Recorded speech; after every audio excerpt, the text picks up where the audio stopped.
अक्षय तावरेची एक मोठी विकेट त्याला पाहायला मिळाली. अक्षय तावरेच्या जागेवरती आता न्यू बॅटर मैदानाच्या आतमध्ये आपल्याला पाहायला मिळेल. तो फलंदाज असेल ज्याने या युवा मराठा चषकामध्ये आपल्या खेळाच्या माध्यमातून खूप मोठं नाव कमवलंय.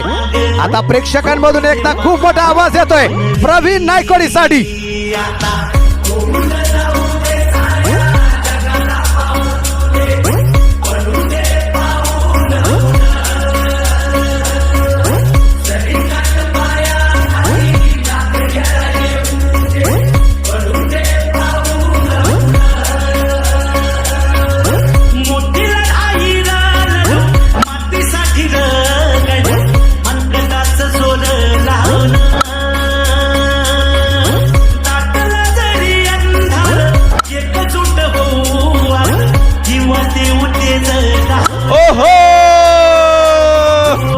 प्रवीण नाईकवाडी हे नाव विसरू नका, कारण युवा मराठा चषक 2025 कोणी गाजवलं हे जर विचारलं तर त्याचं उत्तर द्या प्रवीण नाईकवाडी. प्रवीण नाईकवाडी आणि प्रवीण नाईकवाडी.